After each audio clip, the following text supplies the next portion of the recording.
मेरे सभी मदरसा आधुनिक शिक्षक साथियों को मेरा नमस्कार। मैं पंकज मिश्रा, मदरसा आधुनिक शिक्षक। दोस्तों, इस समय हम लोगों के ऊपर काफ़ी संकट है और अभी तक केवल हम लोगों के ऊपर था और अब उनके ऊपर भी आया है जो लोग हम लोगों पर हंस रहे थे। हालांकि मुझे खुशी नहीं है इस बात की, मुझे दुख है, तकलीफ है कि जो हम लोगों का फाउंडेशन था, जब फाउंडेशन ही टूट जाएगा तो उसके अंतर्गत आने वाले सभी खत्म हो जाएंगे। जब मदरसा बोर्ड ही नहीं रहेगा तो उसके अंतर्गत जितनी शाखाएं हैं सब बंद हो जाएंगी। लेकिन जो ये आदेश आया है ये खास तौर पर उन लोगों के खिलाफ आया है जिनके अंदर कोर्ट के नज़र में, सरकार के नज़र में कहीं ना कहीं कुछ गड़बड़ियां पाई गई हैं। उनके खिलाफ ये फैसला आया है और हमारे मदरसा आधुनिक शिक्षक साथी वो भी इस जद में हैं, लेकिन उनको परेशान होने की आवश्यकता नहीं है। अब प्रश्न ये उठता है कि जब मदरसा बोर्ड ही नहीं रहेगा तो हमको परेशानी क्यों नहीं है?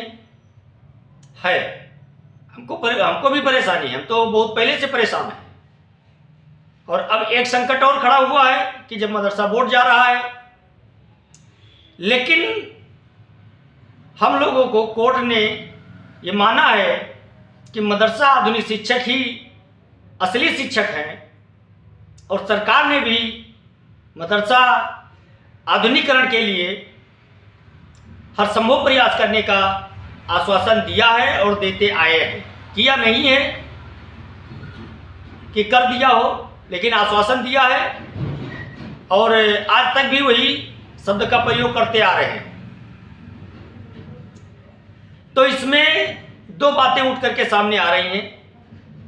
एक तो ये आ रहा है कि मदरसा बोर्ड अगर ख़त्म हो गया तो हम सभी ख़त्म हो गए, ये सही बात है। दूसरा पक्ष ये है कि हो सकता है कि मदरसा बोर्ड को ख़त्म करके और मदरसा आधुनिकीकरण शिक्षकों का जिस तरह से बच्चों का समायोजन किया जा रहा हो उसी तरह कोई बोर्ड बना करके या किसी संस्था में हम लोगों का समायोजन कराएं, क्योंकि सरकार आधुनिकीकरण पे बल दे रही है। तो आधुनिकीकरण शिक्षा तभी मिल सकती है जब आधुनिकीकरण शिक्षक रहेंगे। तो सरकार के मन में कहीं ना कहीं आधुनिकीकरण शिक्षकों के लिए कुछ तो बात हो रही है। लेकिन अब आज 2-3 दिन से एक चीज और देखने को मिल रहा है। अब वही लोग आधुनिकीकरण शिक्षकों को अपना परिवार बताना शुरू कर दिया जो अभी तक कह रहे थे कि ये गंध मचा रहे हैं। अब वो कह रहे हैं कि हमारा परिवार है। तो मैं उनसे पूछना चाहता हूं कि जब मदरसा आधुनिकीकरण शिक्षक इतनी ठंडी में लखनऊ के इको गार्डन पार्क में बैठे हुए थे, तब आप कह रहे थे कि नाजायज ये लोग बैठे हुए हैं वहां, इन लोगों को घर भाग जाना चाहिए और इन लोगों का कुछ होने वाला नहीं है, केवल हम लोग असली शिक्षक हैं, हम लोग सरकारी वेतन पा रहे हैं। आप भी उसी लाइन में आ गए। लेकिन अब समय ये नहीं है वाद प्रतिवाद का। लेकिन इसमें एक विषय और आ रहा है कई दिनों से कि लोग मुझे कह रहे हैं कि पंकज मिश्रा जी को अपनी बकवास बंद कर देनी चाहिए। मैं आपके सलाह को सर माथे पे लगाता हूं। सर, आपको मैं सैल्यूट करता हूं, सलाम करता हूं आपके सुझाव के लिए। और हमारे नसीम भाई हैं मिर्जापुर के, उन्होंने तो कहा है कि मिश्रा जी को अपनी बकवास बंद कर देनी चाहिए। तारिक भाई हैं कानपुर के, मैं नाम लेके कह रहा हूं, मुझे हंसी भी आ रही है। लेकिन चलिए ठीक है, जहां तक अभी तक आप झेलते आए हैं हमको, तो कुछ दिन और झेलते रहिए। आपके लिए मेरे अंदर कोई नफरत की भावना नहीं है मेरे भाई। आप हमारे भाई हैं और आपका सुझाव आया है तो उस पर हम विचार जरूर करेंगे। आपको मैंने कमेंट पर भी बता दिया है, आपके कमेंट पर मैंने टिप्पणी की है, कमेंट के माध्यम से भी मैंने आपको बताया है। आप हमारे भाई हैं, आपका सुझाव मेरे लिए मेरा मार्गदर्शक करेगा। लेकिन एक चीज आपको मैं बताना चाहता हूं कि जो आपने कहा कि YouTube से कमाई हो रही है, हाँ कमाई हो रही है, लेकिन मेरा नहीं हो रहा भाई। मैं अभी वहां तक नहीं पहुंच पाया हूं कि जिससे YouTube चैनल से मेरी कमाई होती हो। मेरी कमाई नहीं हुई है और जब होगी तो आप लोगों को जरूर बताएंगे हम। और मैं आप लोगों से भी कहना चाहता हूं कि जो मदरसा आधुनिकीकरण शिक्षकों की आवाज़ उठाना चाहता है वो अपना एक YouTube चैनल बनाए और अपने चैनल पर मदरसा आधुनिकीकरण की समस्याओं को सोशल मीडिया पर डाले और सोशल मीडिया के माध्यम से हम अपनी आवाज़ उठाते आए हैं और उठाते रहेंगे। क्योंकि जब हम लोगों ने आंदोलन शुरू किया था तो जो ये टीवी मीडिया है, अखबार मीडिया है, जब इनसे संपर्क किया गया तो मेरे भाई जानते हो उन लोगों ने क्या जवाब दिया था? शायद आप नहीं जानते इसलिए आप कह रहे हैं कि पंकज मिश्रा को अपनी बकवास बंद कर देनी चाहिए। तो आपको मैं बता देना चाहता हूं, उन लोगों ने कहा था कि सर देखिए फ्री में कोई काम नहीं होता है। बात को समझिए, फ्री में कोई काम नहीं होता है और उसके लिए मुझे खर्चा चाहिए। तब हम लोगों ने निर्णय लिया था, हम और सिकंदर बाबा, कि अगर ये चैनल बना करके और YouTube पर ये न्यूज चला सकते हैं तो हम अपना YouTube चैनल बना करके हम अपनी समस्या न्यूज नहीं डालेंगे, हम अपनी समस्या को सोशल मीडिया के माध्यम से सरकार तक पहुंचाने का प्रयास करेंगे। वही हम लोग कर रहे हैं, वही सिकंदर बाबा भी कर रहे हैं, वही हम भी कर रहे हैं और वही एक संगठन के बहुत बड़े लेखक हैं जो एक दूसरे के ऊपर टीका टिप्पणी करने में कभी पीछे नहीं रहते हैं। बाराबंकी के सदरुद्दीन अंसारी साहब हैं, वो भी यही कर रहे हैं। कई शिक्षक साथी हमारे ऐसे हैं जो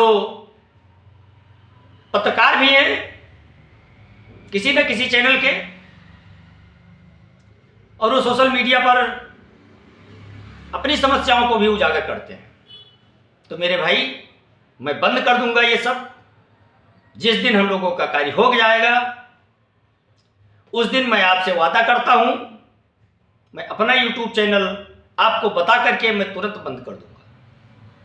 लेकिन जब तक नहीं बंद करूंगा, जब तक हमारी समस्या का समाधान नहीं हो जाएगा, क्योंकि आप नहीं जानते हैं कि इस मदरसा के आवाज को उठाने के लिए हमको कितना विरोध झेलना पड़ा है, वो मैं जानता हूं।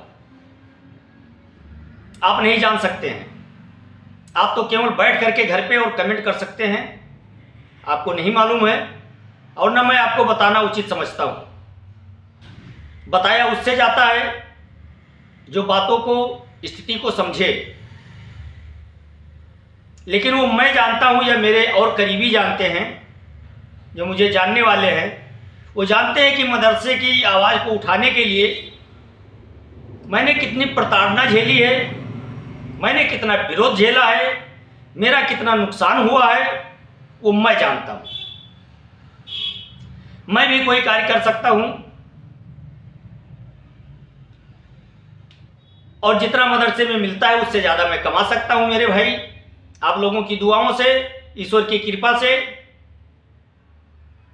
मेरे अंदर आप लोगों के आशीर्वाद से इतना हुनर है कि मैं कहीं भी रहूँगा, कमा खा लूँगा। लेकिन मैंने एक निश्चय किया है कि मैं अपने उन शिक्षक साथियों की आवाज़ उठाता रहूँगा जब तक समस्या का समाधान नहीं हो जाता है और अपने खर्चे से मैं उनकी आवाज़ उठाऊंगा, ये भी मैंने प्रण लिया है।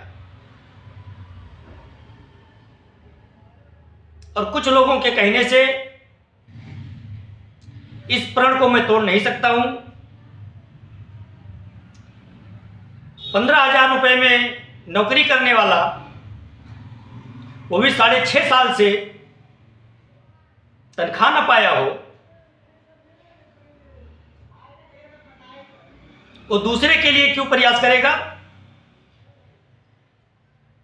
लेकिन नहीं, जो अपने लिए जिए वो क्या जिए भाई साहब, इस बात को समझना होगा। और जिस दिन इस बात को आप समझ जाएंगे, उस दिन एक दूसरे के ऊपर गलत टीका टिप्पणी करना छोड़ देंगे। लेकिन आज मेरा विचार था कि मैं वीडियो संदेश के माध्यम से आप लोगों तक कुछ विभागीय जानकारी के बारे में चर्चा करूं। लेकिन कुछ शिक्षक साथियों ने कमेंट किया मेरे पास, और ऐसा कमेंट किया कि मुझे आज उनको ये बताने के लिए मजबूर होना पड़ा कि मैं ये वीडियो संदेश क्यों बनाता हूं। मैंने आपको पहले बता दिया कि मैं न्यूज़ रिपोर्टर नहीं हूं, ना मैं किसी चैनल से काम कर रहा हूं, ना मैं पत्रकार हूं। मैं खुद का वीडियो बनाता हूं और खुद की परेशानी में वीडियो संदेश के माध्यम से सोशल मीडिया पर डालता हूं कि जिससे 21,000 शिक्षक जो इसमें फंसे हुए हैं उनका कहीं से समाधान हो सके। इसलिए मैं वीडियो संदेश बना करके अपनी परेशानी को मैं डालता हूं और मेरा कोई इंटेंशन नहीं है इसके अलावा। अगर आपको लगता है कि मैं वीडियो ना बनाऊं, बिल्कुल नहीं बनाऊंगा मेरे भाई। मैं आपको वचन देता हूं, लेकिन मेरी एक शर्त रहेगी कि मैं तो वीडियो नहीं बनाऊंगा, लेकिन मैं आपसे चाहूंगा कि जिस तरह मैं वीडियो बना के डालता हूं, उस तरह आप रोज मदरसा आधुनिक शिक्षकों की समस्या को अपने सोशल मीडिया के माध्यम से उठाते रहेंगे और मुझे आप अपने चैनल का लिंक रोज जरूर भेजेंगे। अगर इस पे आप तैयार हैं तो मैं आपसे वादा करता हूं, आप जिस दिन चैनल बना करके और मदरसा आधुनिकीकरण की समस्याओं को सोशल मीडिया पर उठाना शुरू कर दिए, उसी दिन मैं वीडियो संदेश बनाना छोड़ दूंगा। ये मेरा आपसे वादा है। नसीम भाई सुन लीजिए इस बात को, तारिक भाई आप भी सुन लीजिए, अदनान भाई आप भी सुन लीजिए, कई सारे लोग हैं। लेकिन चलिए कोई बात नहीं, वो आपकी सोच है, आपने मुझे सुझाव दिया है, उस पर हम जरूर विचार करेंगे।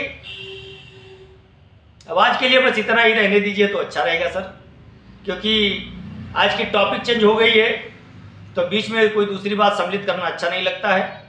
इसलिए मैं समझा कि आपको जवाब देना भी जरूरी है। आज मैं मजबूर हो गया इस बात को कहने के लिए। अगर मेरी बात से आपको कोई तकलीफ पहुंची हो या किसी को भी मेरी बातों से किसी के भावनाओं को ठेस पहुंची, उसके लिए माफ़ करना, अपना छोटा भाई समझ करके माफ़ करना। नमस्कार, जय हिंद, जय भारत।